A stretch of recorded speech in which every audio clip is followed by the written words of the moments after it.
She had so fucked up. This was the reason she was still a genin, wasn't it? Dumbledore wasn't in his office when Snape escorted her in, but it wasn't like Naruto needed either one of the professors to scold or even apprehend and hold her. Whatever happened would happen, but the one thing she wouldn't allow was for them to take Kurama from her. That repeated mantra, "You will not take Kurama from me," made the fox bring the blonde into her mindscape. "Naruto, you need to calm down." "I am aware," she said in a measured tone, surprising even the fox. It's fucking stupid to worry that Tou-san will be so disappointed in me, but I really wanted to get this mission right. All by myself," she said, putting her face in her hands. "And it's not like there's anyone else here to guide me," she added bitterly. "You're not alone," Kurama reminded her. "And the two of us won't be alone in this strange new world after tonight." Naruto nodded at the fox, thankful that he was here. "Sorry," she said, regretful for taking him for granted. She did that a lot. It was a terrible habit and character flaw, she felt. "You're right. You're absolutely right, thank you, Kurama." Tonight, if she could just get a few moments alone to either make a clone and slash or summon a toad, she'd be able to either get back home or at least find out how everyone was back at home. She refused to believe they were dead. "What do you think, Kurama?" "Some of the meatbag's machinery and technology are new to me. Other things, dragons and the idea of chakra being magic comes from times of old." He softly snorted before continuing as he rested his head on his paws, his tails curling up around him. "Had I not checked for a genjutsu, I would have agreed with you, as I said before. We may be in a different dimension, or simply part of the world that does not know of our own." "Yeah," Naruto groaned, rubbing her temples. "I can't believe that Sasuke was my biggest fear." "He is not," Kurama said, looking angry as he always did when the Uchiha was mentioned. "You fear for your friends. That scum proved himself a traitor of the worst kind. Your sensei should have never taught someone so unstable his accursed jutsu." Well, Naruto had to internally agree with that. "We do not know what he did to your comrades, but you wounded him just as badly as he wounded you." Naruto winced. "I hope not, although if it would stop him from killing Gaara, Baa-chan, and the others, and especially our teammates, or even slow him down, I guess I shouldn't complain." "You shouldn't complain. And should have aimed your jutsus at his head or pushed them through his neck." Naruto would, once again, have to agree to disagree with Kurama about the bastard. The thing was, Naruto knew that she could have killed Sasuke. She was stronger than him, mentally and equal to him physically, which is really saying something for a kunoichi. But Naruto never wanted him to die. She really only wanted to wear him down so he'd see how completely stupid, unstable, and reckless he was being. She wanted him to stop. Theirs wasn't really an argument about strength or who would become the Hokage. Their arguments with one another weren't even really their own. Although she and Sasuke had very different outlooks on life, their arguments primarily belonged to Asura and Indra. Naruto could only hope and pray that their reincarnation cycle had stopped. Even if she and the bastard had to die, which she was pretty sure she had already done again, if their cycle of hatred would end, that would be good enough for her. She would have done something right before her life ended. Kurama broke her out of her pity party but didn't make her feel any better. "If he crowns himself king, and you are gone, the shinobi world will rebel against him." "Great. And the peace I promised Nagato to help bring to our world won't be realized. Zetsu is gone. The future will be what they make it, Kit. He is not Indra, and you are not Asura. Thinking you are powerful enough to control the minds of men makes you no better than that scum. Do not walk that path." "I know that," Naruto said, but she still wondered if their descendants would carry their curse. As much as she wanted a family of her own one day, It almost made her wary enough of it for her to remain single. She came out of her little reality break to find Snape being excused from Dumbledore's office, while the headmaster was looking at her with great interest and pity. "I missed something, didn't I?" Dumbledore hummed and pulled out a candy bar. "Chocolate? Severus should have offered it to you immediately following your scare. I apologize on his behalf." Naruto let out a little unhappy scoff but took what was offered. "I hope he had some then, because I probably scared him to death." She took a bite of the chocolate, finding it very hard to look up into the headmaster's eyes. "I'm really sorry. God. I should have told him that. What kind of jerk am I?" "You can tell him later, Naruto, if you wish." "I do. I will, I was in my own little world after that thing," she began, unable to say more about that awful boggart. Albus unwrapped a hard candy and popped it into his mouth, smiling kindly as Naruto relaxed with the more chocolate she ate. "It is fortuitous that I had been having an interesting conversation with a certain portrait-ed individual near the Ravenclaw common room when Severus informed me of what happened." Naruto's eyes grew wide and Dumbledore nodded his head. "Minato told me the truth, Naruto." Naruto began coughing. Dumbledore gave the witch a moment to compose herself before ringing for tea. "I have no interest in revealing your part of the world to anyone, although I would like to visit it." Naruto felt herself beginning to smile in spite of her nerves, simply because of the childlike, genuine, and eager expression at traveling to the elemental continent on the old man's face. "I suppose you had already seen everything through my memories." Dumbledore's legilimency had felt a little like the Yamanaka's jutsu, although Naruto had never faced it in combat. Nor would she want to. "The spell made me aware of major events in your life, from your point of view. So, not like my feelings and stuff." Naruto really hoped not. Ero Sennin often complained that she was as much a hot pot of emotions as she was a person. "I wouldn't say that," Dumbledore said, and Naruto could tell that he was giving her a hard time. "You are a very expressive person, Ms. Namikaze." "Ha. Yeah, I've heard that before. What's gonna happen after what I've done?" she eventually asked uneasily. "What you've done?" Albus asked. "You have eliminated a dark creature, Naruto, something that is exceedingly difficult." He was glad to see that she still felt bad about doing so. It was very human of her, although he didn't regret what she'd done at all. "Dark creatures purposely caused chaos and misery wherever they were. I also understand that you are 17 years old." Naruto didn't know why that mattered, but blushed, considering that when he'd earlier asked, she told him she was 16. She'd forgotten about her birthday. Yeah. Pretty stupid not even knowing, or remembering, I guess, how old I am. "The last thing you are is stupid, my dear. And I believe you were quite busy on your birthday." "Yeah, you could say that," Naru mumbled, rubbing the back of her head. "This year's birthday, once again, proves why I don't celebrate it," she tried to say lightly and with a bright smile. She thought she'd ended a war on her 17th birthday, but then she'd seen the Baijuyo get captured, fought with Sasuke, and been thrown to a different place entirely after drowning. Dumbledore again gave her that look that she so disliked, pity. "So anyway, what does that have to do with anything?" Dumbledore shifted in his chair and gave her a more critical look but spoke softly. "Are you enjoying your time at Hogwarts, Naruto?" Naruto didn't even have to think about it. Yes. It made her swallow hard. She liked this place better than her home sometimes.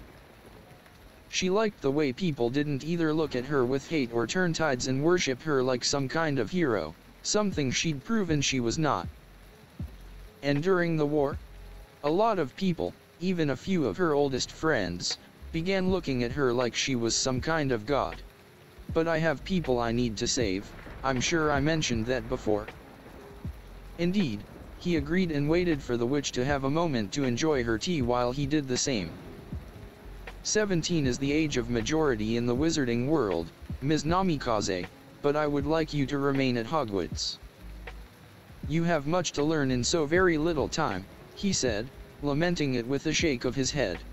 War is on the horizon, and one of your housemates is at the epicenter of what could be the end of what wizarding kind has struggled for centuries to protect, peace.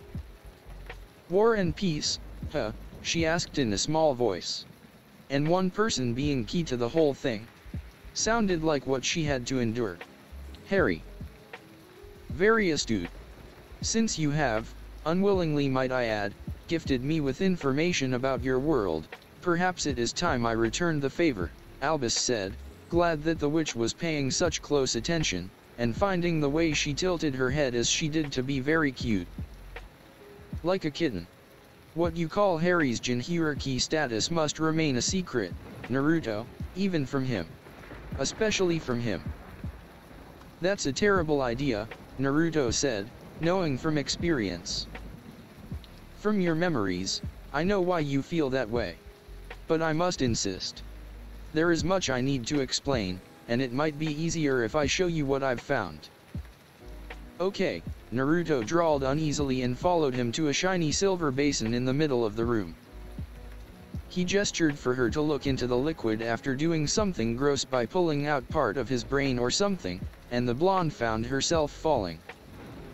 Enjoying the sensation, she did a somersault as she landed, finding a younger Dumbledore there with Professor McGonagall, who looked about the same as she did now. It was dark outside and he was holding a baby. Ah. Oh my gosh, is this Harry? He had the same little scar on his head, but the cut was fresh. It is, Dumbledore said grimly, but with some affection, as they allowed the scene to play out in front of them. Naruto's senses were extremely dulled inside of what she assumed was a memory, and it almost seemed odd that she couldn't quite feel the hatred burning inside that little lightning-shaped cut on Harry's forehead. When they came out, Naruto cradled her face in her hand, tapping her finger on her cheek. McGonagall-sensei didn't want you to leave him there. Neither did I, but Harry had family, he said, saying little about the specifics of the spell protecting Harry for now. It's ancient magic, Naruto, love. A magic that was similarly bestowed upon you at birth, a mother's love. And in your case, a father's unwavering belief in you. Oh, Naruto swallowed, not knowing what to say about that. It did make her feel warm, though. Hee, I would have preferred the real deal, parents, instead of the magic, yeah no. Quite understandable, my dear. So. What now? Dumbledore's sly grin worried her. Your father tells me you are rather gifted in taijutsu. I wouldn't say that. Yeah, she had gotten pretty good and had worked out all the stuff she had been purposely taught wrongly at the academy on her training trip with Jiraiya. And she could go one-on-one with Lee for hours. Plus, people here sucked when it came to physical stuff. But I'm okay, I guess. How would you feel about teaching a class? Naruto's eyes nearly popped out of her head. And that wasn't the end of Dumbledore's surprises and revelations. Over the next hour, she was informed of exactly what she was getting into. Albus found Naruto's panicked and nervous expression to be very amusing. She was sneaking up on her father's portrait and looked more like a small child doing it than she did a ninja. The bright orange top she was wearing didn't aid in making her look any more stealthy. Tio-san, Naruto cried out, jumping up and out in front of his picture frame. Ah. You're there. I'm always here, Minato said easily, smiling gently at his beautiful daughter. I understand you had what we'll call a magical accident. Yeah, right, she said, scratching the back of her head. I accidentally pulled on my extra magic, lit up the dim room like some kind of freak, destroying a good part of it, raised non-a-blazing. You know, the usual. Minato chuckled and ensured that Dumbledore was fairly close by. What's your rank now, Naruto? Naruto wilted. Genin. Genin? That's ridiculous. You're a sage for Kami's sake. Kneel. What? Kneel, soldier, Minato said in what those closest to him called his Hokage voice. Naruto dropped to one knee, her fist over her heart, eyes to the floor. His own eyes softened as he smiled down on her. He was so proud of her. As my successor is unavailable, it is up to me, and my privilege, to promote you to the rank of Chunin. Naruto almost squealed, although she wasn't sure a dead Kage could really do such a thing. Promotion was a wonderful thing, though. And this was her dad promoting her. She stayed super cool and didn't move or speak. Your mission, Chunin Uzumaki Namikaze, is S-ranked. If what you've uncovered is true, meaning the Horcrux Dumbledore believes is the reason Naruto felt the boy was a Jinhuriki, war could bleed over onto our continent. Our enemy is power-hungry and relentless. Therefore I put you in Dumbledore-sama's care and at his command. Rise, Minato ordered after a beat, then asked her to be at ease. Dumbledore, he called out, and the man moved faster to approach his position than he'd seen him move in years. It almost made the blonde man laugh. The three of us have much to discuss. But from what you described earlier, it seems my daughter's chakra control or usage, at least, is her own again. Naruto. Yeah. I was actually going to try to get aid to the villages and all, yeah no. As soon as I had some time alone, tonight. You do that. I'm sure Dumbledore-sama would be very interested in seeing what you have in mind. Naruto looked at both men incredulously. Dumbledore looked like he was ready to dance a jig, and it seemed that her father was completely serious. She repeatedly tried to dispel a genjutsu, and her father finally laughed at her, which was embarrassing. You sure, Hokage-sama? Indeed, I am. Well, let's go. Naruto, Minato called the eager girl back. She was so much like her mother, fortunately, that hurt less than when he remembered meeting her before. Now he could truly see her as Naruto, and not just an extension of those left behind. She was truly impressive and had overcome so much. Eep. Sorry.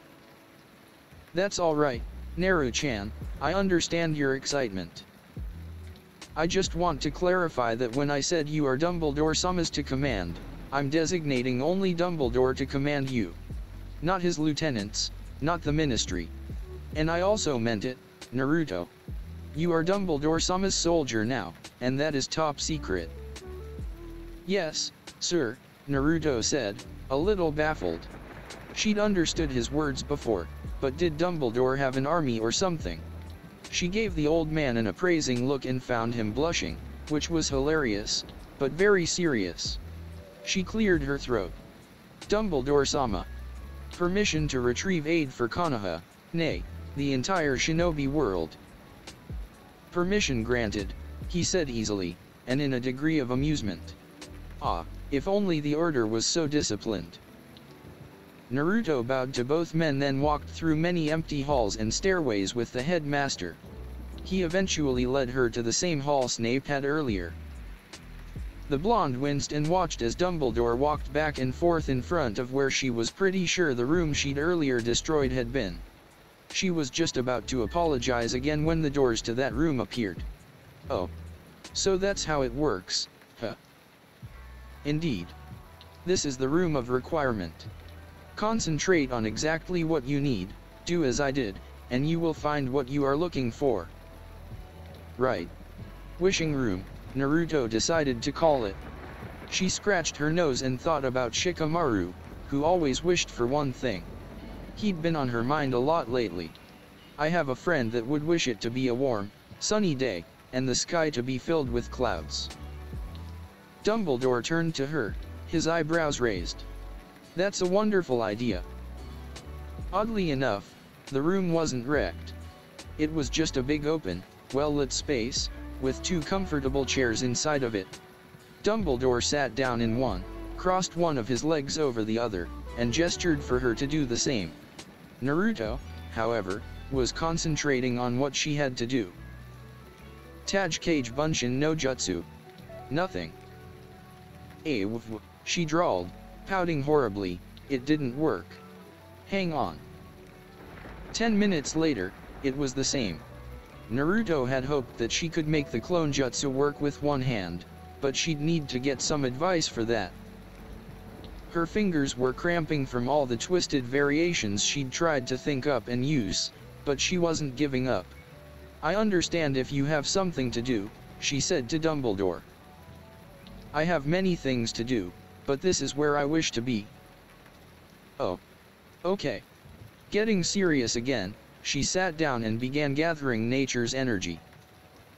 It was there, it was always there, but the blonde had to be terribly careful about remaining in control of the amount she collected, and how it circulated within her coils, considering her missing arm and tight tenketsu near that area. When the warmth hit her, when she knew it had worked, she looked up at Dumbledore and gave the man a wink. Yeah, the look on his face said it all.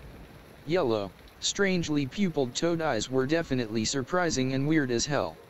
She remembered the first time Jiraiya showed her just how awesome I am, brat. Naruto had screamed and tried to kick him in the balls, thinking he was a faker with that big, warty nose and those freaky eyes. Use my chakra.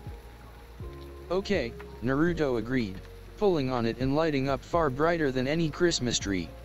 Dumbledore looked so damn happy at seeing something that had to be so different, it nearly brought tears to her eyes. More determined than ever, she tried to produce a clone or make one of those chakra arms appear. Gosh darn it. Dumbledore-sama, I'm gonna need you to physically attack me from behind.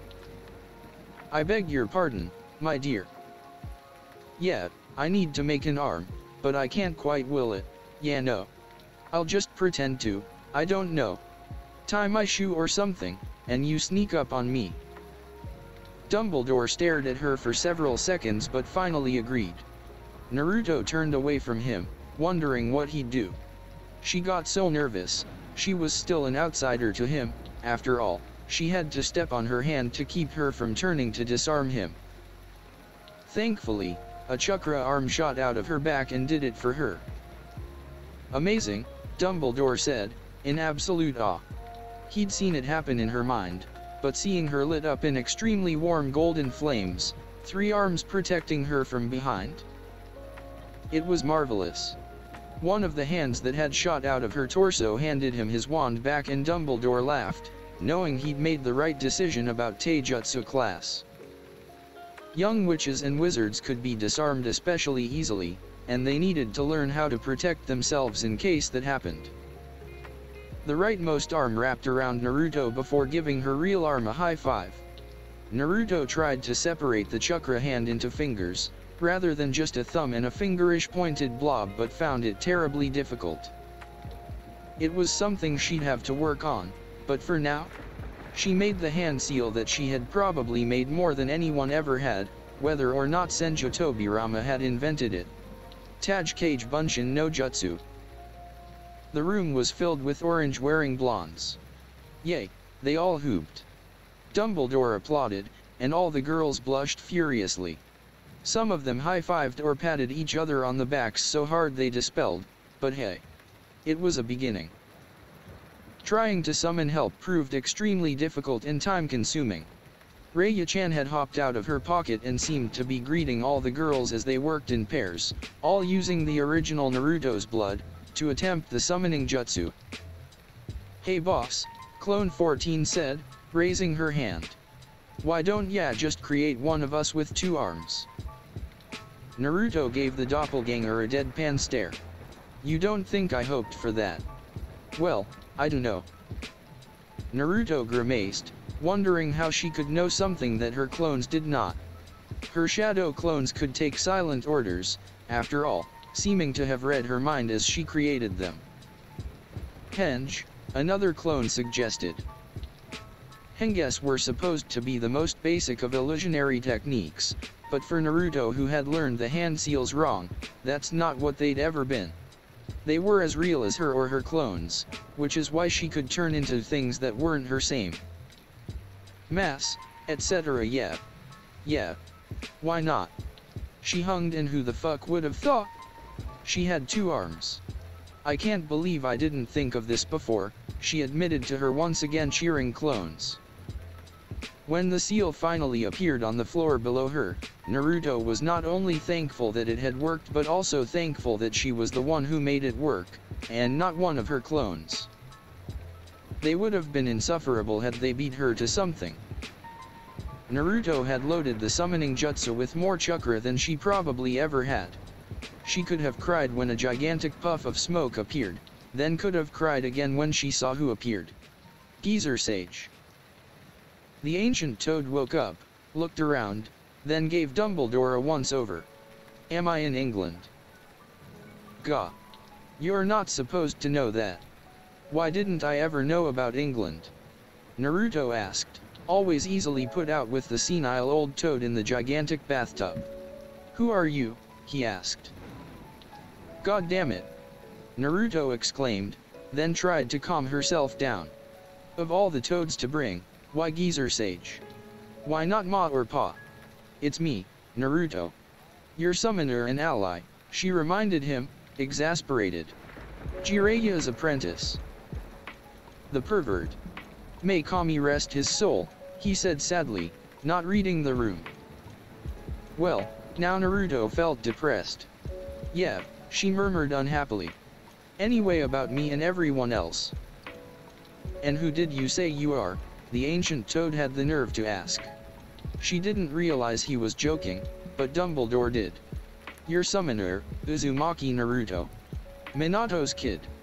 Kami rest his soul, too, the geezer said, still ignoring her. I'm about to Kami rest your soul, she said under her breath, nearly shaking. Look, Geezer Sage. Before the mermaids sucked me over here, those bastards, I was fighting a war.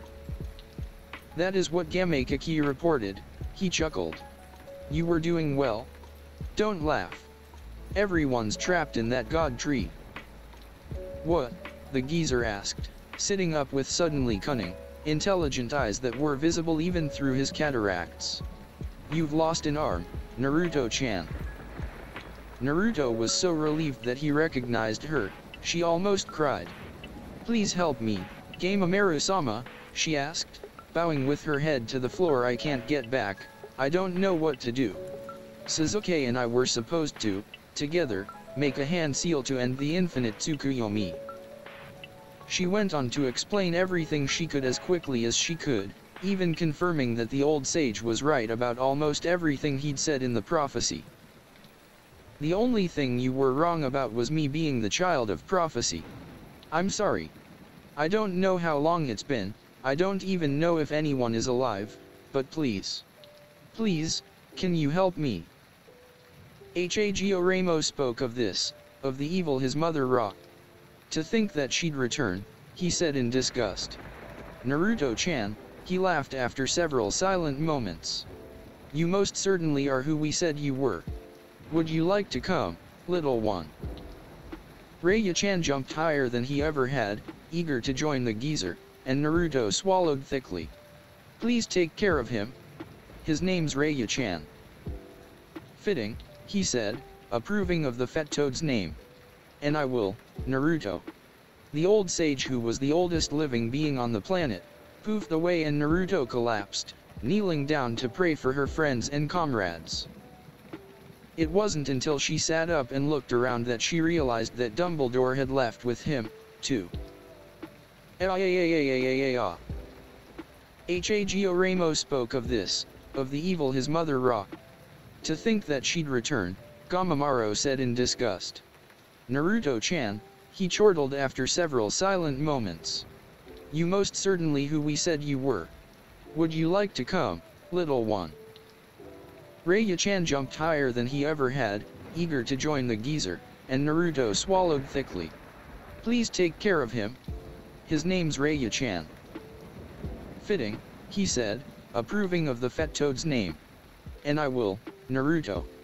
The great Lord Elder, who was the oldest living being on the planet, poofed away and Naruto collapsed, kneeling down to pray for her friends and comrades. It wasn't until she sat up and looked around that she realized that Dumbledore had left with him, too. Naruto kept up her frantic prayers for her comrades and loved ones. Ignoring her hunger pains that eventually stopped, ignoring Kurama who had been staring at her with worried eyes, for more than one reason, on and on her desperate prayers went. She'd fall asleep, wake up with a start, and continue again when she'd still find herself alone in the room of requirement. Having never been a religious person, having never been given any real knowledge of who or what she should pray to, or how to do it, Naruto was finding a rhythm to her incantations regardless of what she was lacking. Her prayers seemed to be answered when her world tilted on its axis, sometime after she lost her voice. Her eyes opened to the upended ground she'd once left behind. Kurama. Rise, kid. The blonde looked up to see what she'd prayed for ever since coming to this strange place. Are you all alright? She asked the nine-tailed beasts in her head, all finally out of those damn planetoid things in which Sasuke had captured them, in a whisper before ice felt like it cooled her very veins. Uzumaki, the death god, sneered, suddenly appearing as a mist in over all of the tailed beasts, almost as if hanging from the heavens themselves. And to think I'd planned to thank you for all of the sacrifices. Those that once escaped me once again returning to my embrace. I'll soon be able to take my revenge on you quite viciously. Naruto. Naruto gasped and fell face first into the ground. She would have cried at the sight that met her when she looked up, struggling to get to her feet with one arm. She was incredibly weak. Are you all real? Did the Shinigami take you? Nine-tailed beasts looked at each other in confusion and began talking to each other in low voices. Naruto's head was swimming and she could have sworn there were two Kuramas. I suppose I have no choice then, one of the foxes said, sounding arrogant. She felt an immense intake of chakra and shuddered as she woke up to a very old man's face. Honestly, at first she thought he was a smaller version of the Shinigami, which didn't help her state of mind, but the concerned eyes behind half-moon little spectacles made her realize where she was. Forgive me, Naruto. I did not think you would remain here until I returned, Dumbledore said.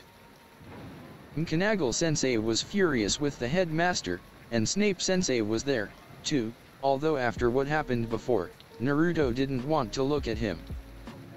And was she floating in midair? Crazy wizards. Ah, Naruto, you're awake. Neville, dear, will you please let the headmaster know? Naruto quickly sat up and was immediately scolded by Madame Pomfrey. Looking around the infirmary in a bit of shock, the blonde found it to be half full this time and she covered her face, hiding her shame and nose from the strong smells surrounding her. She couldn't believe she was back here. Yo, Naru-chan, Neville waved, using the words she often used, even as he ran out. Glad you're awake. Mr. Longbottom has consistently been here, waiting for you to wake up. Along with that toad of his, Poppy said, sounding exasperated. You've made a lot of friends in the short time you've been here, Miss Namikaze.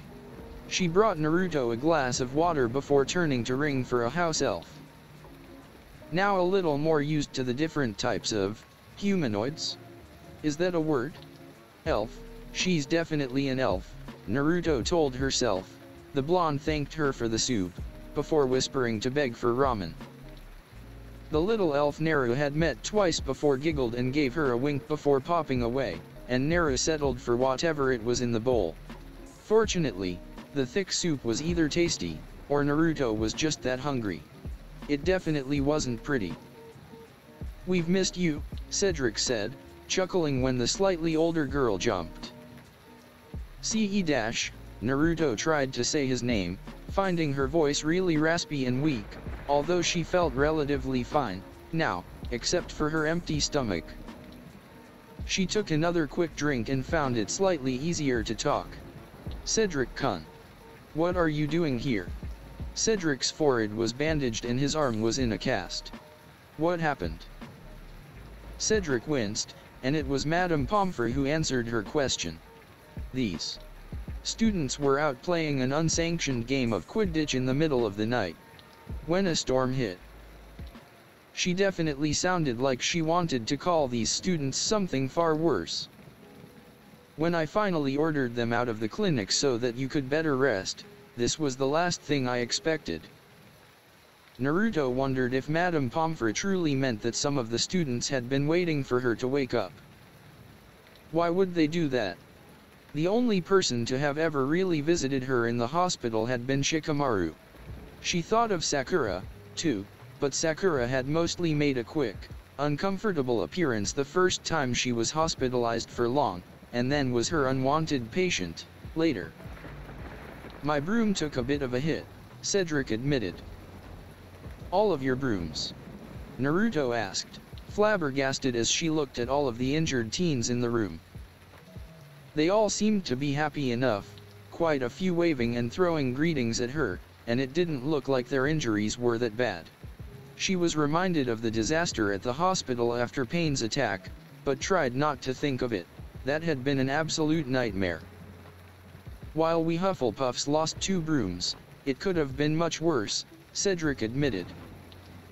Naruto, he continued, looking very serious. Madame Pomfrey interrupted him, asking Naruto a variety of questions about how she felt, and he said a little of what he needed her to hear. When we realized you were missing, I looked everywhere. I'm sorry, she replied uncomfortably, trying to remember what had happened. She could almost feel Kurama's annoyed eyes on her, waiting and watching what was going on. Neville was the one who convinced Professor McGonagall to find Dumbledore.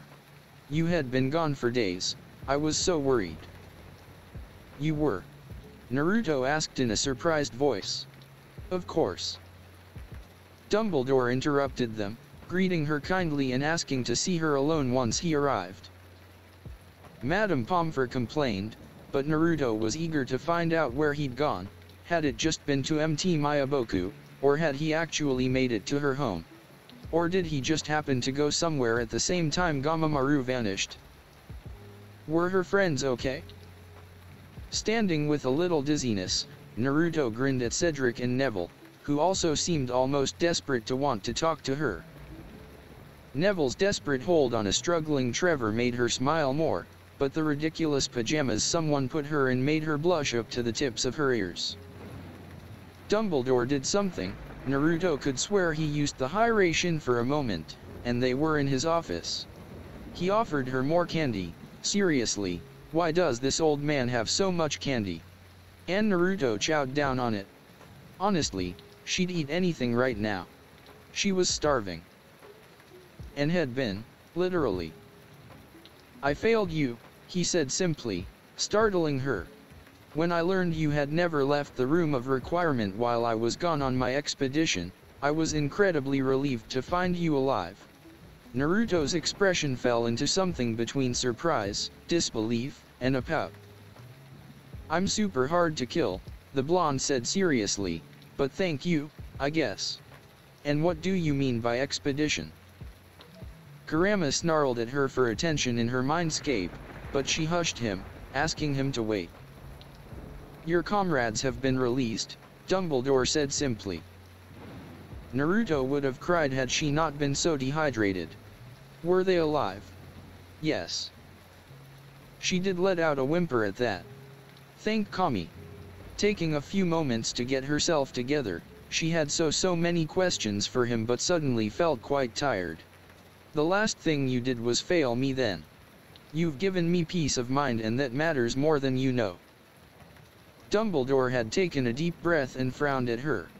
As ordered by Minato Namikaze, 4th Hokage, you are my soldier, Naruto. And I need you to fight against the Dark Lord with us, the way you fought the evil in your homeland. Naruto blinked at the man several times, wanting a lot more information than what he'd just given her.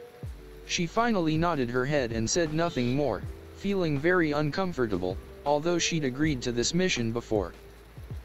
Walking in silence with him most of the way to the Gryffindor common room after moving through the portrait, Naru jumped on the ceiling and hid her presence before further hiding behind the curtains around her bed.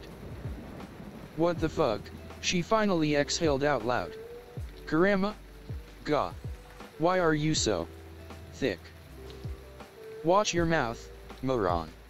Did it really work? Kurama gave her an unmistakable nod. Naruto did begin crying. We're in a strange place, Naruto.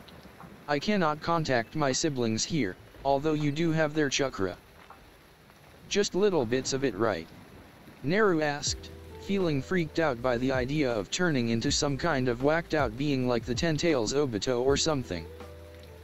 Kurama rolled his eyes at her and nodded again, seeming to wait for her to speak. Good. So, are my friends and comrades all alive and well? Sensei, Sakura-chan, and the bastard. The rookie 9 and the cages and everyone. Kurama nodded again, deciding it was best to leave things relatively positive in her mind.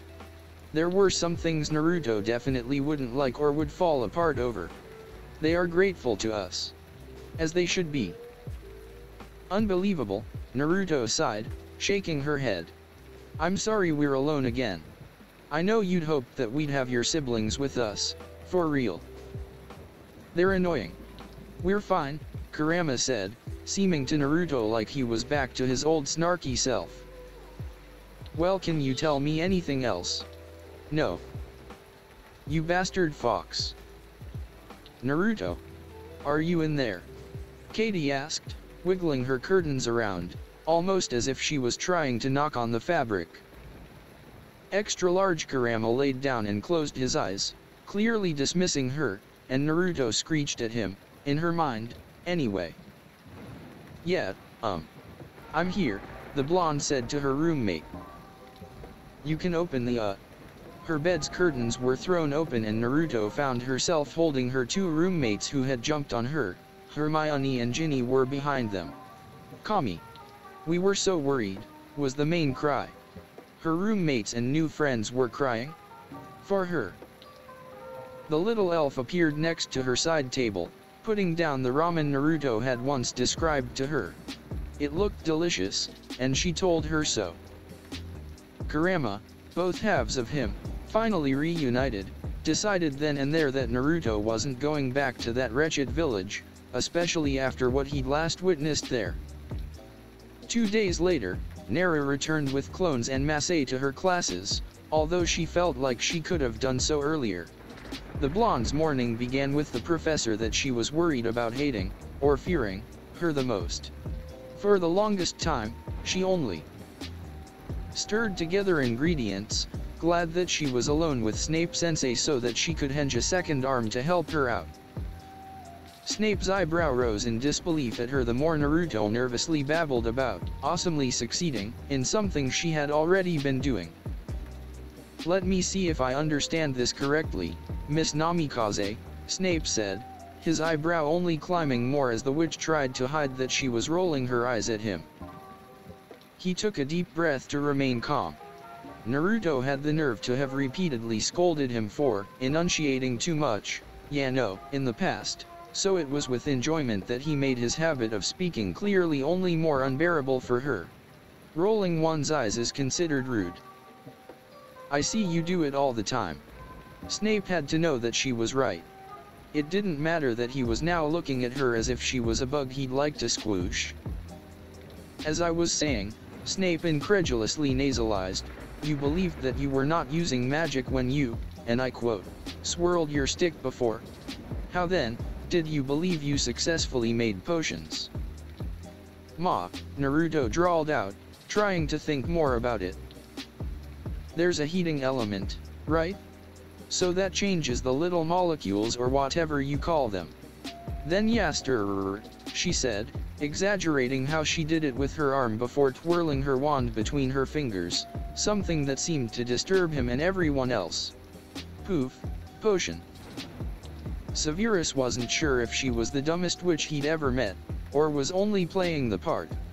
Whatever the case, the young woman showed a talent and creativity in potion making he hadn't seen in anyone since his beloved Lily. Now that he thought about it, Lily had a mouth on her, too. A pretty mouth. She wasn't one to curse, well, rarely did she do such a thing, but Lily could put a witch or wizard in his place with very few words. She had a temper that matched her lovely hair. "Oi. You're kinda spacing out on me again there, sensei." Well, that definitely got the man in black's attention, although maybe not happily. "Anyway, I'm really excited because I could feel it today. I mean, the CH magic's always been there, I think, but it's like my senses just went haywire and zoned in on it earlier when it shot through my wand."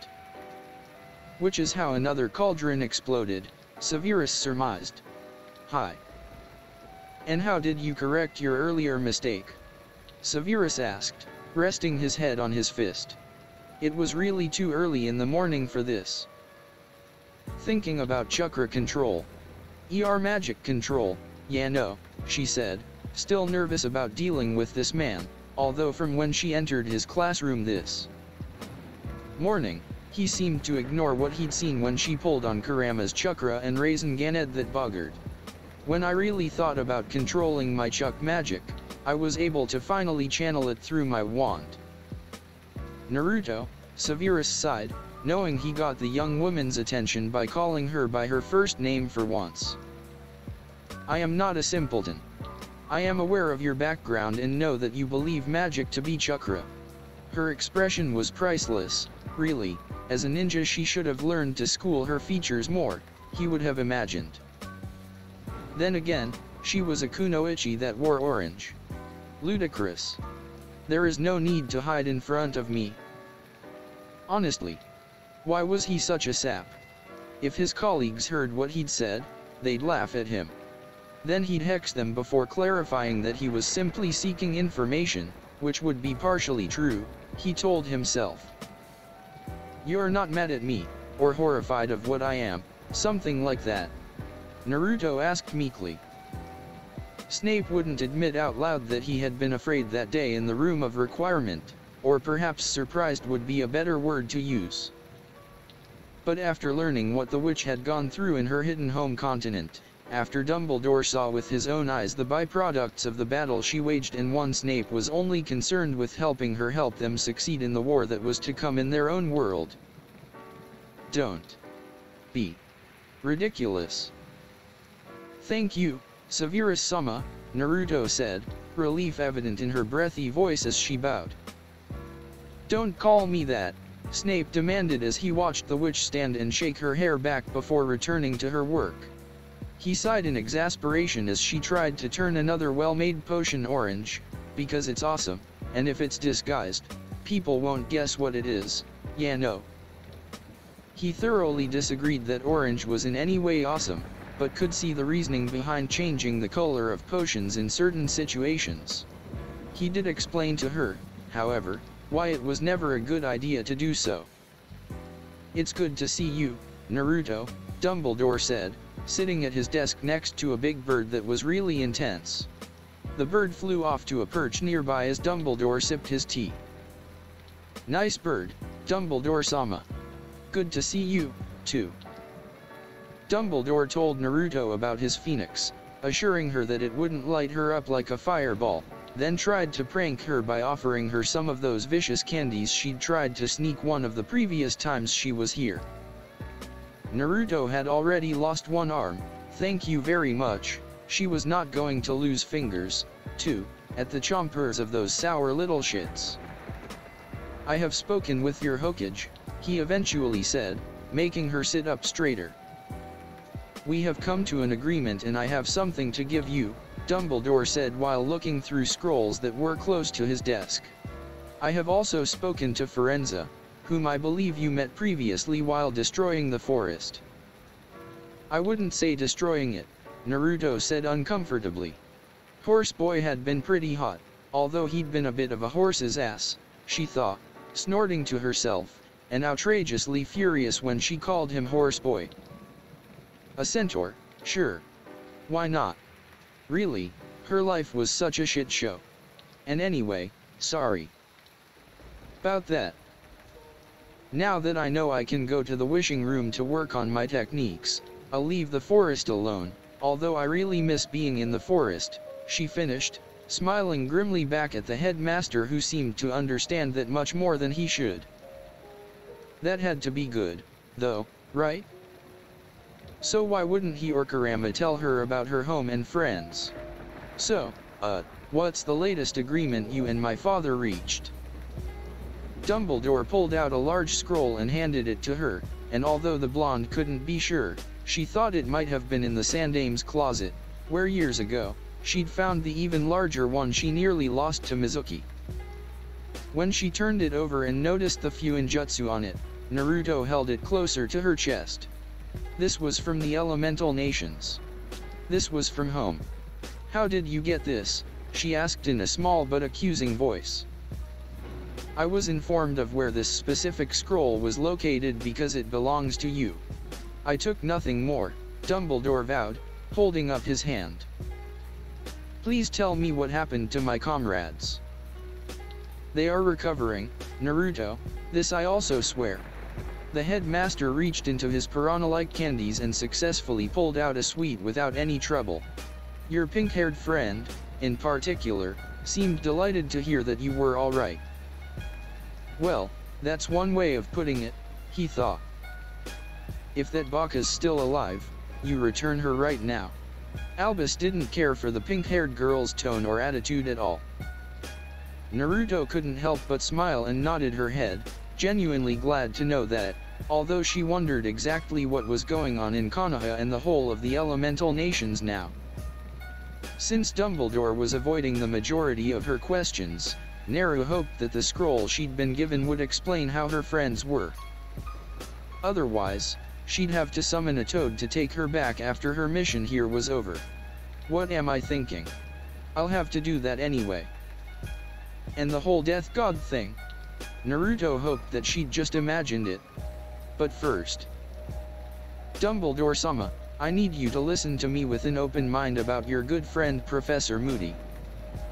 Elsewhere, Sasuke sat blindfolded with his chakra suppressed within a prison cell, refusing to eat and wishing that Sakura would just leave him alone. She was already in enough trouble because of him. He'd lost everything and finally understood all that he formerly had, all that he should have been grateful for. Now he realized just how wrong he had been. His thoughts regarding his current predicament and how he'd gotten here revolved around his teammate who was missing, and an elderly man in ridiculous clothes. Where did that old man come from? He figured there was only one place the toad could have originated, the toad who wound up saving humanity. Now his only hope is that the toad's sudden presence on an utterly destroyed battlefield meant that the dobe was still alive. Not that anyone believed he felt that way. For now. Bide your time, Sasuke, for now. He'd find Naruto one day. If they'd just let me out of here. The clacking of heels told him that the Godame was headed his way again. I understand you're not eating, you murderer, Tsunade spat at the traitor. If you don't think I'll beat you within an inch of your life and start hooking up tubes to the bloody pulp that was your flesh, you're sadly mistaken. You have 1 minute to begin. Eating before your life, including your organs and bodily fluids, become mine to use at my discretion. Sasuke swallowed thickly before reaching down to feel for his spoon. Albus greeted his friend with a serious expression. Severus, he sighed, desperately hoping that Naruto was mistaken. I need you to investigate Alaster. The potions master narrowed his eyes at the headmaster. Surely you don't believe? I don't, Albus admitted. He and Severus had twice spoken of Naruto's accusations after seeing the boggart when she was with Alaster Moody. But it is better to be safe than sorry, is it not? And as foolish as this may seem, have you considered that he may be an impostor? I cannot believe the Alaster I have known for decades would do what Miss Namikaze has accused him of. He sighed deeply before asking the question that Naruto asked him. Or perhaps we should question whether or not our Alaster is using a spell or taking a potion that has changed or is controlling him, he drawled out for effect. Perhaps it has altered him in some way. Severus snorted. If you're talking about what's in Mad Eye's flask, I can assure you that it is whiskey. Of very poor quality. How do you know? Albus asked curiously before sipping his tea. He spiked my drink with it before he tried to interrogate me for a third time, shortly after his arrival. The headmaster chuckled. That did sound like Alastair. I understand Naruto has a very sensitive nose.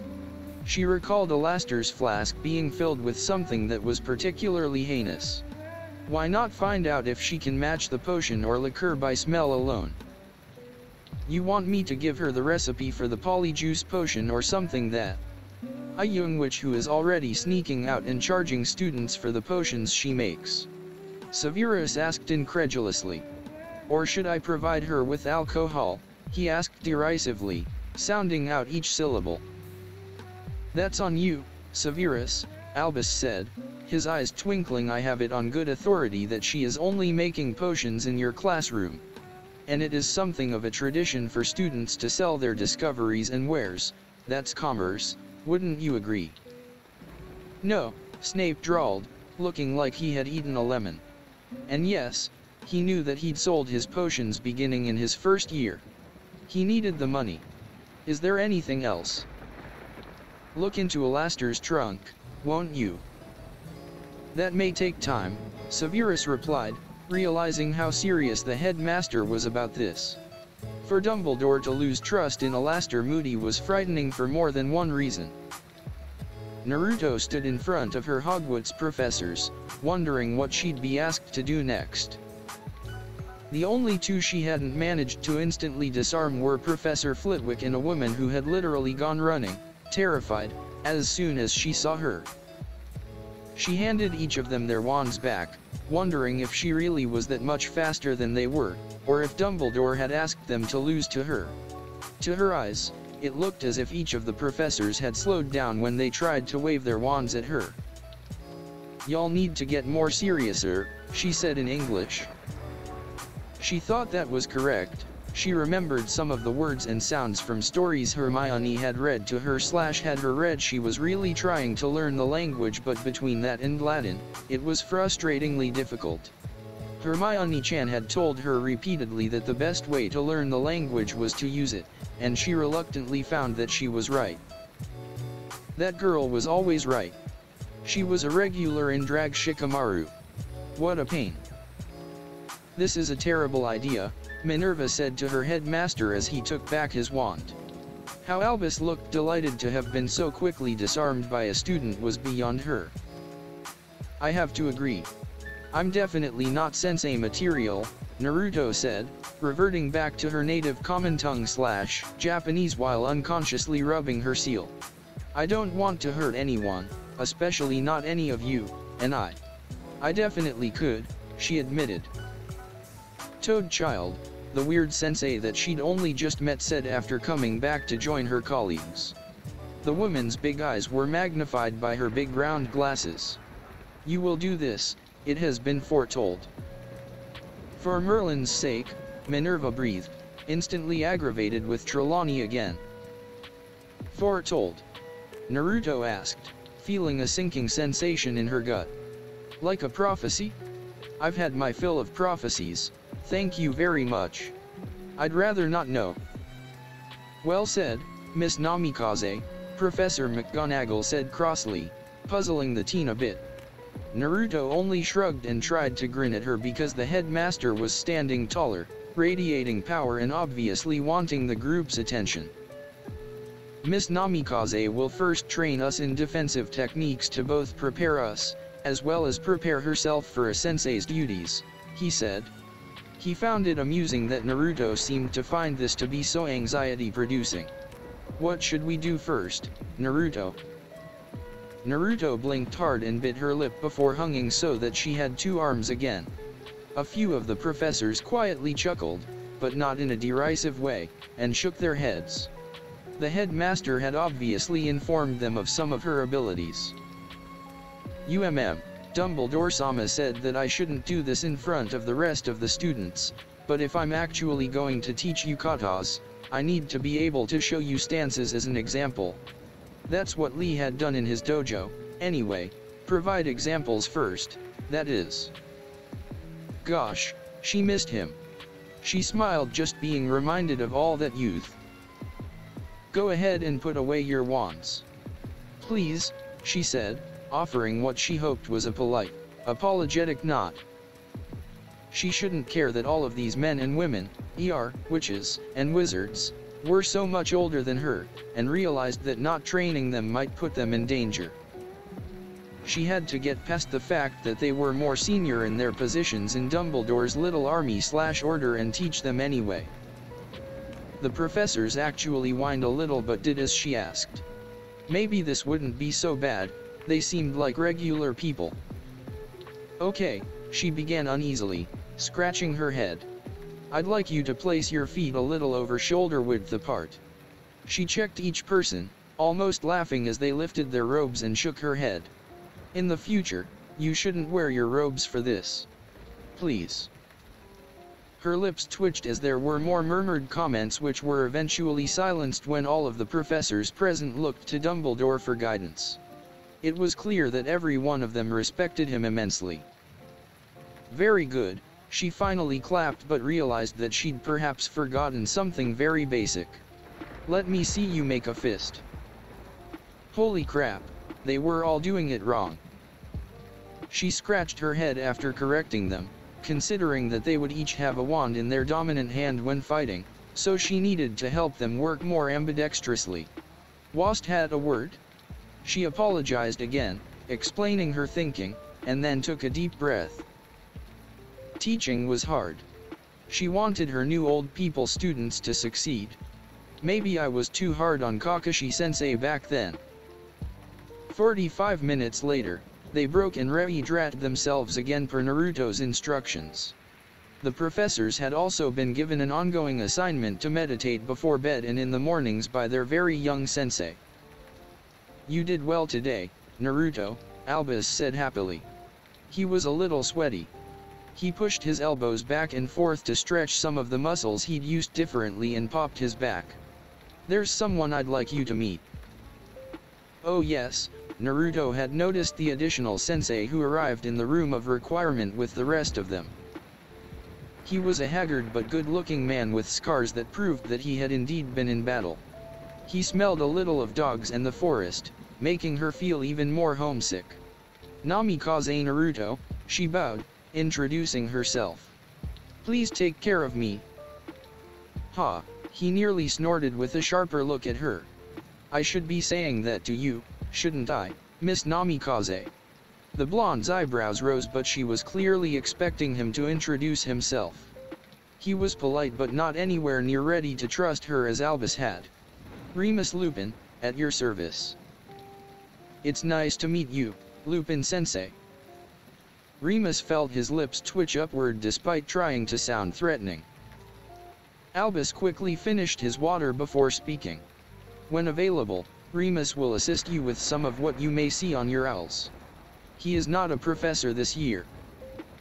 I am not a professor of defense of the dark arts, he clarified, having learned of the probable curse on the position. Naruto's brow twitched at the reminder of that subject, and thus moody bad perv. I see. You really don't like Mad Eye, Remus said, assessing her. You wouldn't like him either after what he tried to do to me, she said, trying not to seem completely rude but failing. She turned to the headmaster. Thank you for allowing me to train under another sensei in that or other subjects. That's kind of you. Of course, he said, patting her head which obviously surprised the witch. I'll let you two get acquainted, he said cheerily. Naruto's face twisted up. Her headmaster/commander had a side agenda, for sure. Let me make this clear to you, Remus said darkly before she had a chance to thank him in advance, too. He glared at Severus who had remained behind. Now the three of them were alone. I won't allow you to harm Harry. This assignment will allow me to more effectively monitor you. Naruto snorted. It's more likely that Brat will try to harm me. Although good luck with that, right? And why is that? Lupin asked, assuming that she was still talking about his deceased friend's son and not liking at all that she implied she could defend herself against the young wizard with no problem.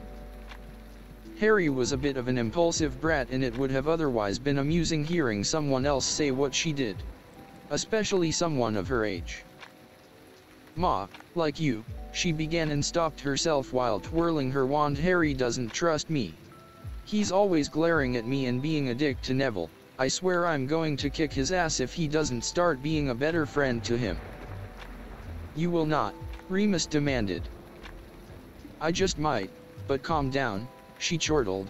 "I understand his situation as much as anyone, I'd guess. Now, what do you want to know?" A half an hour later, Snape-sensei had to leave and she relaxed since some of the tension between them went away. Those two obviously didn't like each other. "Now that I have you alone, let's begin our first lesson." Naruto swallowed hard. This guy was going to fuck with her, wasn't he? Sirius listened to Remus' report, his eyes narrowed and gut twisting. Harry doesn't trust her. Harry had made that clear when he wrote to him about the new Gryffindor student. Albus had funneled him the properly paranoid letter. Remus snorted. "Neither do I, although she seems like a very nice, rather inappropriately open witch at first glance," he said, then sighed tiredly. "She is powerful, Sirius. I don't think I've ever felt that type of power, although I did learn that she is terrified of, yet fascinated by mer people." The two sat in silence before he admitted something reluctantly. "If she could be trained effectively and would join the order, we would." "Do you think she's as powerful as Voldemort?" Sirius asked, interrupting, and ignoring the way his friend winced at the dark wizard's name. As Harry paraphrased his bushy-haired little friend, "Fear of a name only increases fear of that wizard." The side of Remus' lips curled up on the side of his scar, making him look more feral. "In a different way," he admitted before chuckling. "Don't forget, she's a ninja, Sirius." Sirius scoffed. "For fuck's sake. Ninja," he repeated with disbelief. He'd already heard the nearly unbelievable story from Albus. What is the world coming to? Lupin nodded in agreement and sipped his tea. He couldn't find it within himself to tell Sirius that Harry might have been made into a Horcrux. He'd leave that horrible potentiality for Albus to explain. If true, though, what in the world were they going to do? After cleaning up, Naruto went down to get some chow. The elves were doing a better and better job with recreating Ichiraku's ramen, and although she normally wanted to share her love for the food of the gods, today was not a good day to get between her and that ramen. She walked over toward Cedric and Neville and their friends, but saw Harry and just couldn't handle it. Dumbledore-sama had told her so much about Harry's life, and it just broke her heart. "Harry!" Naruto wailed, running over to the surprised/scared younger boy and clutching him to her chest, and rocking him back and forth. "Don't worry, Harry-kun. I've got your back." After furiously beating on her back and sides, Harry passed out in her arms with a nosebleed. It got on her chest and orange top, so she angrily dragged him back to Hermione-chan and Ron-kun. "Your friend's a closet perv.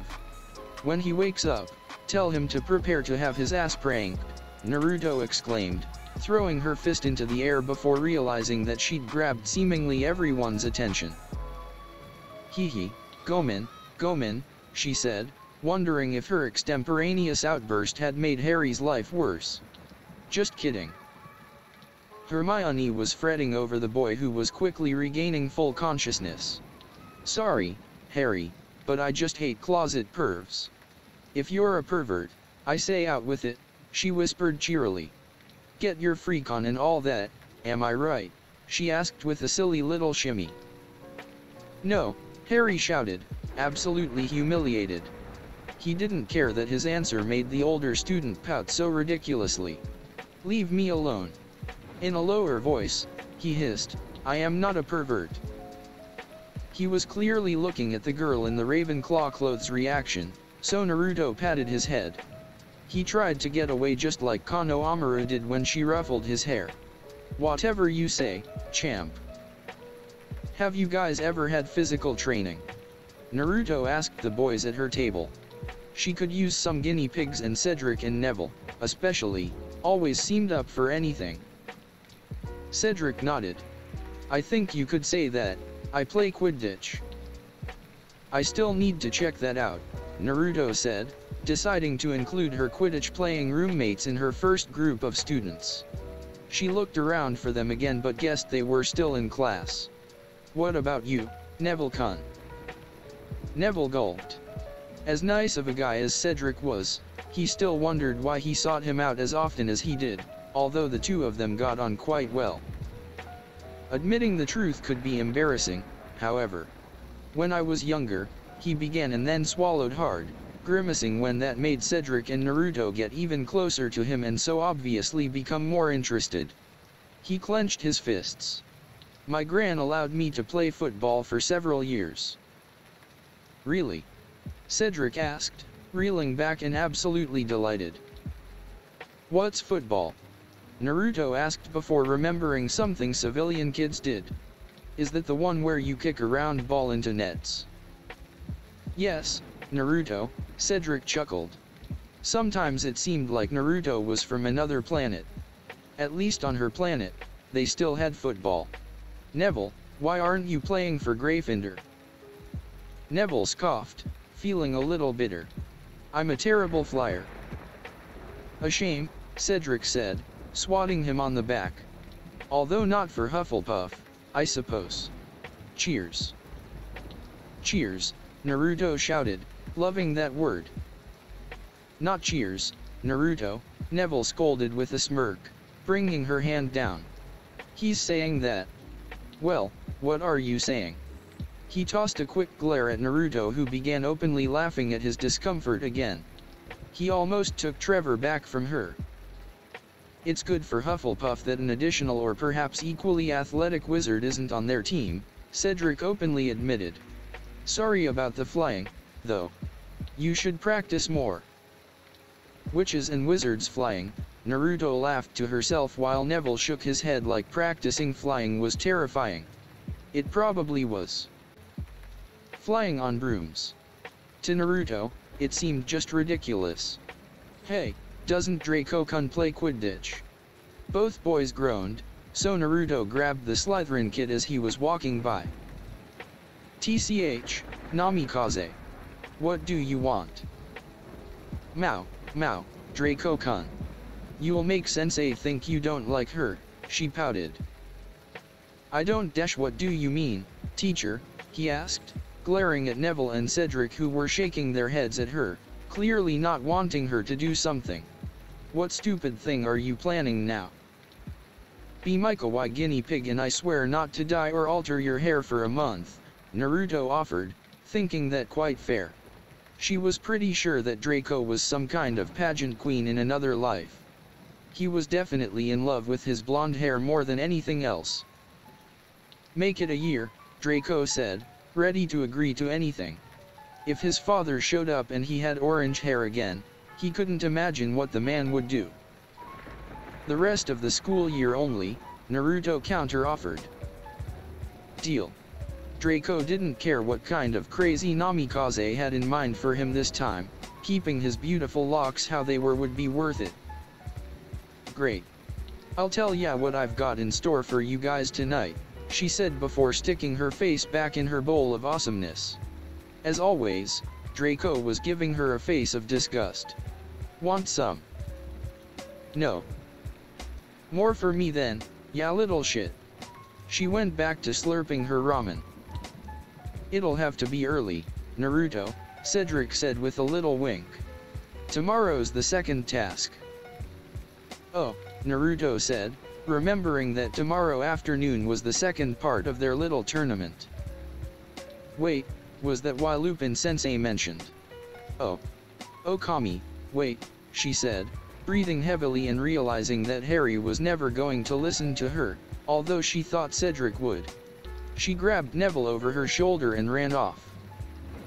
Harry's never gonna believe me, Neville-kun. Neville bit his lip, not sure of what to do, although he knew Naruto was right about Harry not believing her. If Naruto was right about the rest, though, then Harry needed to be extremely careful. Mermaids were what had somehow dragged his fellow toad-loving friend from the Far East, and he didn't want Harry to just disappear.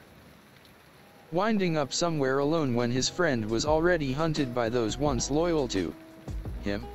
No way, not on his watch. Naruto had also almost drowned, and she could walk on water. Okay. I'll tell him. Hooray, she cheered, giving him a too tight hug then apologizing for it.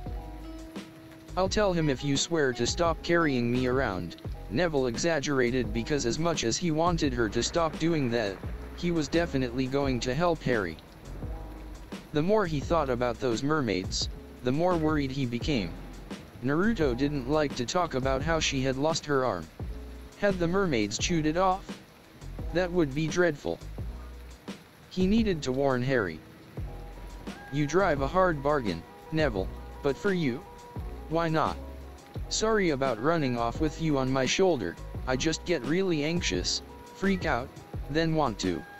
I don't know. Go fast and jump into stuff head on. Neville nodded. Just like Harry. Well, the latter part, anyway. The anxious part was more like him. Naru twisted her lips, wondering if that was true. That guy's a brat. Neville shrugged, seeming to agree with her. Listen, Neville-kun, when you tell Harry, make him work for what he needs to know a little. Neville frowned. Whatever do you mean? Why? You know why, Naruto replied with a raised brow. He takes you for granted. You deserve better than that. Naru-chan, Neville tried not to whine. Harry was fine. Their friendship was fine. Seeing the way his friend was pursing her lips, though, Neville relented. Some would. We'll see. Good enough, she cheered, reaching up to ruffle his hair before her eyes went wide. I've gotta warn Cedric, too. J.A. Neville almost jumped. Naruto had simply disappeared instead of running off like she normally did.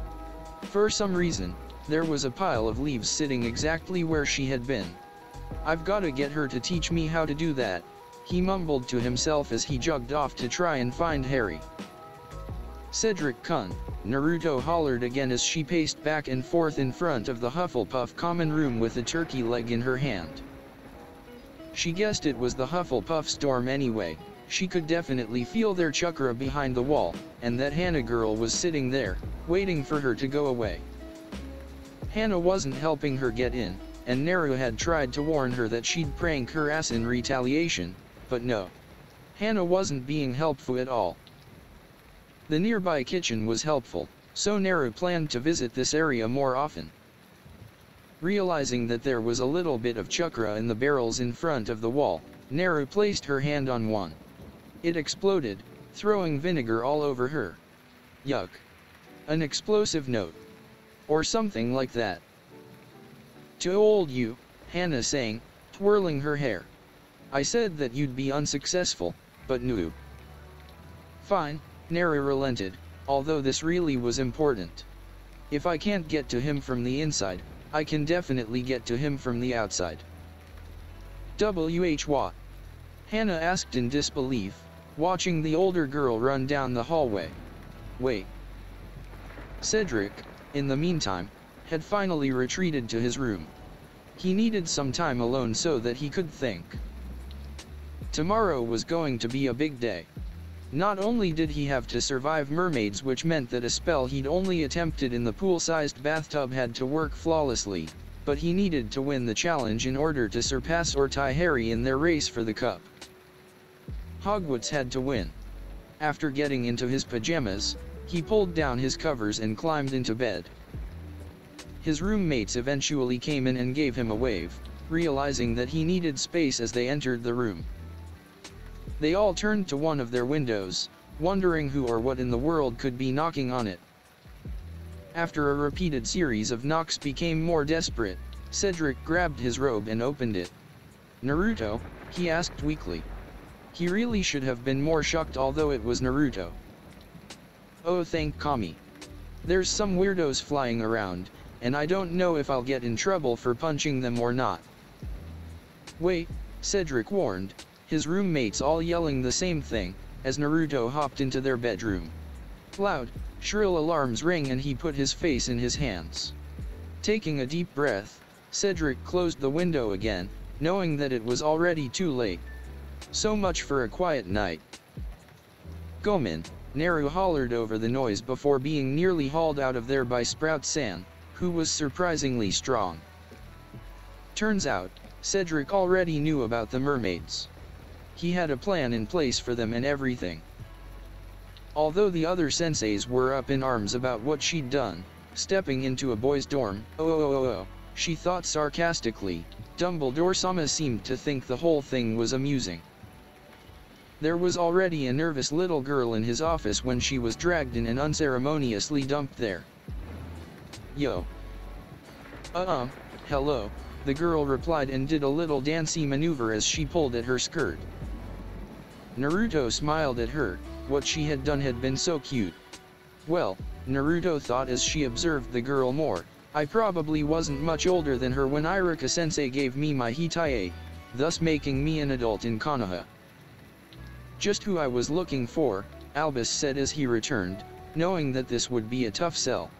Ladies, as you know, tomorrow is.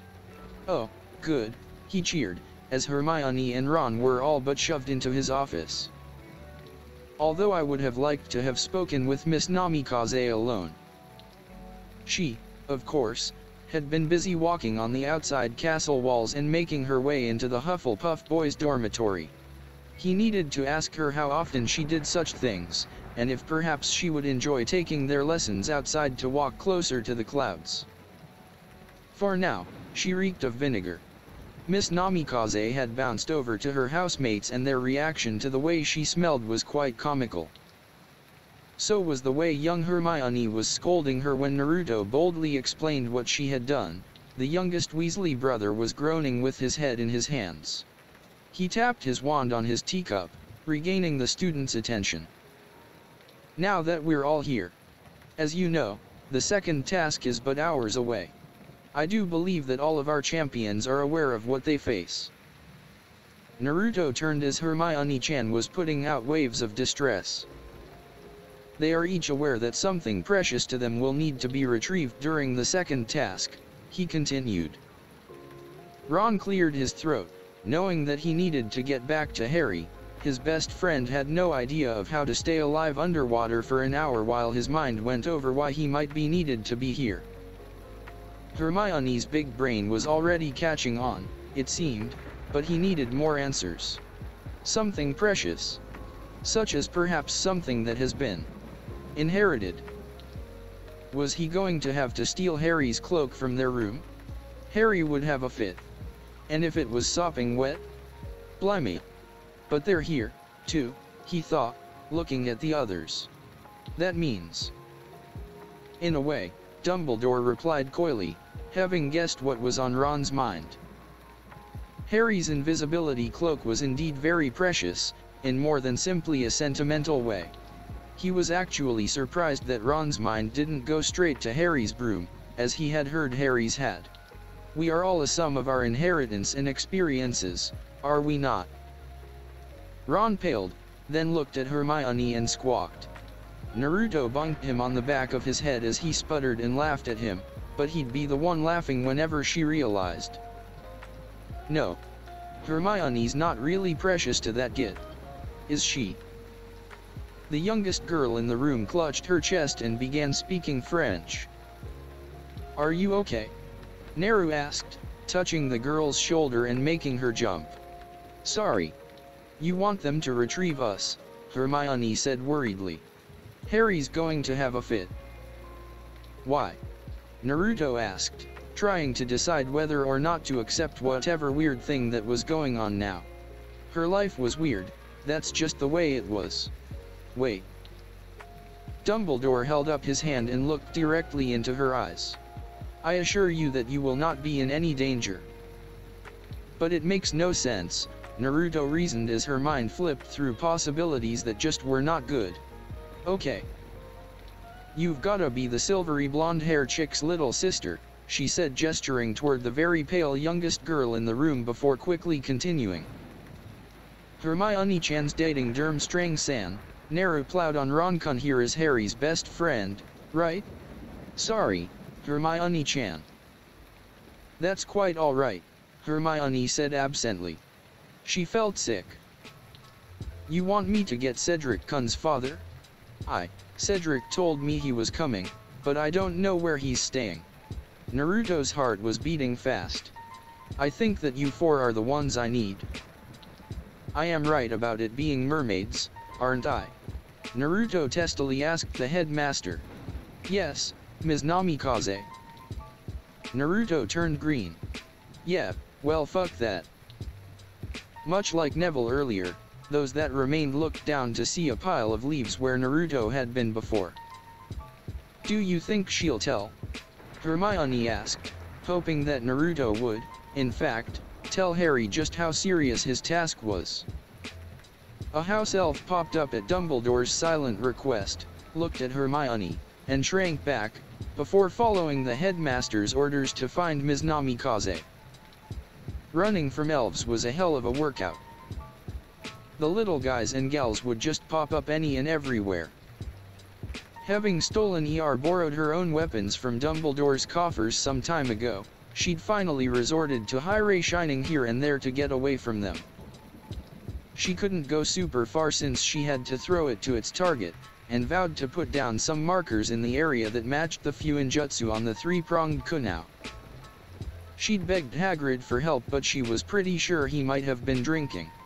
Which was fine, of course. It's just that he didn't offer her any and he was being a little too loud to hide with. Kurama brought Naru into her mindscape, sighing deeply. You know, with the prospect of meeting another mermaid, you might gain the chance to go home. Naruto took a deep breath before moving closer to the lake where she had been found. It was going to be a cold and miserable day. She walked a few steps out onto the water, thinking about what Kurama had said. She could feel the mer-people or whatever other things were in the water, but thankfully, they were far away. I need to finish my mission. Kurama's lips quirked up. Mission, huh? I don't know, Naruto. Dumbledore doesn't seem the type to want to drown those he considers kids. It might be a good opportunity. I can't believe you would trust anyone, she snarked darkly before bouncing on her toes and smiling brightly only a few seconds later. Except me, of course. Kurama groaned. Here he thought Naruto might admit to herself that she wanted to stay, in this world/dimension/time, wherever they were. But no, she was still lying to herself. Also, Hashirama or Azura's somewhat bipolar influence on her chakra network really showed itself when she spoke like that. Along with the Uzumaki crazy he was all too familiar with, it was highly annoying. Naruto's eye was the one twitching, however, as Dumbledore ambled up behind her. You have had a change of heart, he said, sounding hopeful. I haven't, she said before turning toward him and walking off of the lake. And I'm not the right person for this. Cedric Kun and I haven't known each other long, and he's been quite open about how important his father is to him. Albus nodded. It is interesting, is it not, that Mr. Diggory has shared something personal with you so early on in your relationship? Not really, Naruto shrugged, not getting where this was going. Or why the headmaster began chuckling, seemingly at her expense. Regardless, I do require 4 students for this exercise. I believe that Cedric will need his father's support before and after the second task. Naruto nodded, thinking of how nice it would be to have a parent there to watch your trials and triumphs. Ero Sennin had really been the closest thing she had to a father, and he hadn't even come to see her in the Chunin finals. Which prepared her for some would. Kakashi-sensei hadn't shown up for her, either. I get that. What Jiraiya really prepared me for was to use the Kyuubi's chakra. For a few moments, Naruto traitorously wondered if he would have given her the toad summoning contract at all had her father not left Kurama's seal with the toads. She cleared her throat, angry with herself for going down that depressing rabbit hole. Cedric seems to have a lot of friends. I'm sure one of them would be willing. Dumbledore smiled, but knew that time was running out. Ah, that's part of the problem, if you will, isn't it? So many friends, even a few best mates, but I need someone to make an impact. That's manipulative. And a nice problem to have. Indeed it is, Albus admitted. I guess manipulation is what rules the day. Naruto sighed somewhat facetiously, not seeing the way the headmaster frowned and looked saddened for a moment while she looked at the hazy sunrise. Forgive me, Naruto, he said while quickly casting a spell. Oddly enough, the young witch turned around and glared at him.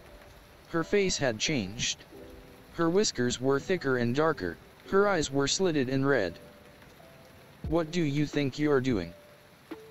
Albus' eyes lit up after, for just a moment, fear had gripped his heart. You are Lord Kurama. Obviously, the fox said through the girl's mouth. Kurama thought that this Dumbledore guy seemed to find all of this fascinating and at least hadn't gone running for the hills yet. Make a deal. With a trickster? Dumbledore asked jovially, relaxing only a bit. Isn't that what Kitsuns are known for? TCH. I'm not your average Kitsune, ninja. If anyone's a trickster it's Naruto. Dumbledore nodded, riveted with the idea of speaking one-on-one conversationally with something akin to a deity, or at least a being who had lived for thousands of years. I would agree. The Kitsune's reactions were so different from Naruto's, although the Great Fox was speaking and moving through her. But perhaps he was enjoying this too much? Naruto or the fox, or perhaps both of them, were beginning to look a little ticked off. What type of bargain do you want to make? Simple. Let Naruto speak to the mermaids and I'll keep her under control. Kurama ignored the idiot who was screaming at him in her mindscape. Dumbledore tapped his wand in his other open palm. That is acceptable, however for the second task, I need her to stay in a state of suspended animation.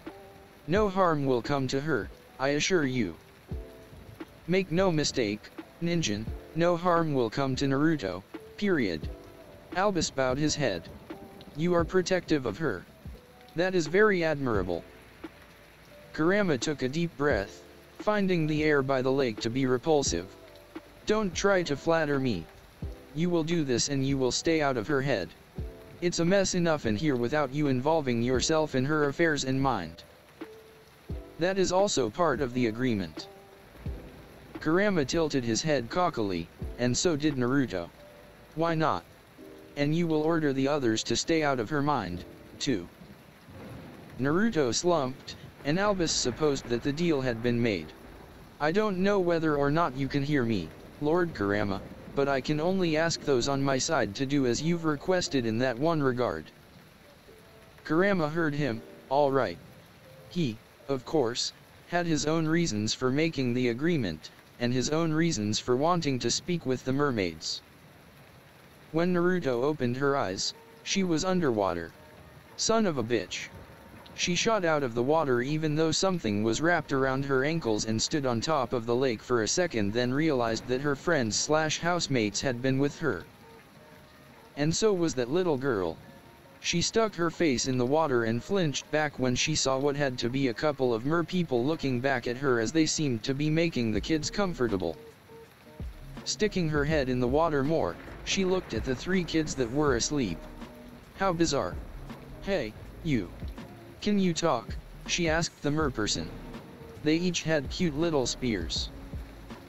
GWAH. Well, that's not helpful, Naru said, then remembered her wand.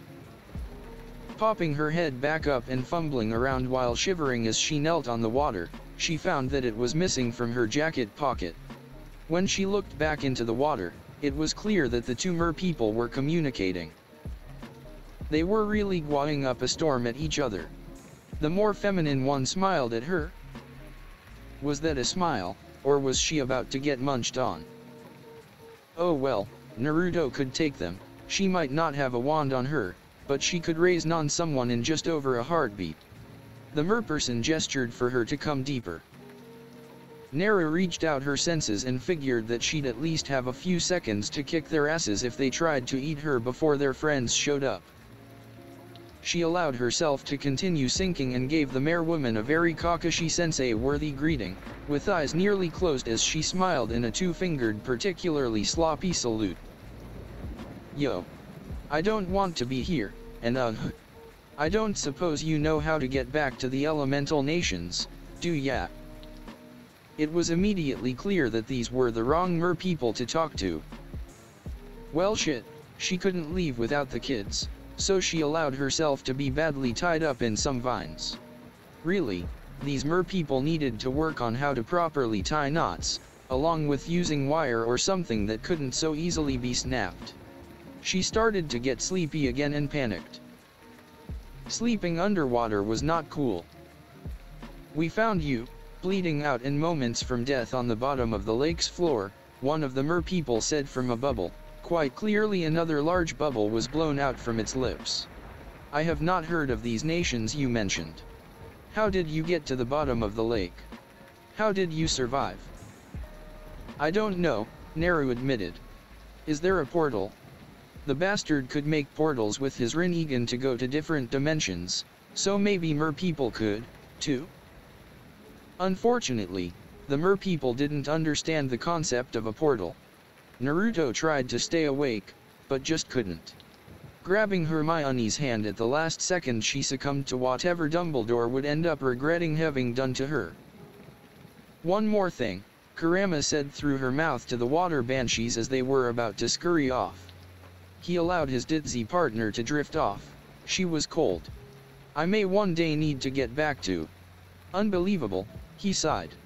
He'd scared the mer people off. Naru looked around, trying to figure out what had happened. Cedric was hauling her ass through the water, but her face was above it now, and Dumbledore's other victims were nowhere in sight. She tried to get back to where she could feel them but felt magic hit her and. I'm going to kill that man. Naruto. You're awake, Cedric smiled in a serious way while continuing to swim. Naru shot out of the water and onto a floating dock, taking him with her. Oh. Well, thank you. Although I'm unsure if I'll be allowed points if you help me. Naruto's first thought was to stomp toward Dumbledore, but stopped herself, still feeling tired and chilled to the bone. Maybe Dumbledore poisoned her. Cedric-kun, thank you for helping me. A man who had to be Cedric's very attentive father moved from covering him in blankets to doing the same for her. Oh. Anno, thank you. The man she assumed was Cedric's father hugged her, patting her on the back and head after getting her all snuggled up. Naruto looked around, breathless and not sure of what to do. Aside from trouncing Dumbledore, of course. As Cedric regaled his heroic tale, his friends were really tripping out on him. Naruto tried to jump back into the water. Redhead number 1 stopped her, spouting off rules and such, and just as Naru was about to punch him into next week, the others began showing up. Mer people were popping their heads out of the water, too. When Harry finally arrived, hauling along with him both his friend as well as the remaining little girl, Naruto smiled, feeling that maybe Harry wasn't half bad, after all. She stayed on the back corner of the dock, just watching all of the excited people, and avoiding the eyes that were looking at her. They weren't glaring at her, but there was a group of individuals who were more than passively interested in her. Cedric came bounding over to her after he was announced the task's winner. Naruto, there you are. I'd like you to meet my father. Naruto Namikaze, this is my father, Amos Diggory. It's very nice to meet you, Diggory-san, she said meekly before shivering again. Thanks for the blankets, yeah no. You're very welcome, he said with a very polite bow. He grinned at her, then gave his son a gentle slug to the arm. And it's very nice to finally meet you, Naruto. Cedric glared at his father through a smile while blushing as red as a Weasley's hair. Naruto looked back and forth between them, not sure what was going on, but glad everyone was alright. She frowned at Neville, who was uncharacteristically smirking at her, and wondered what that was about, too.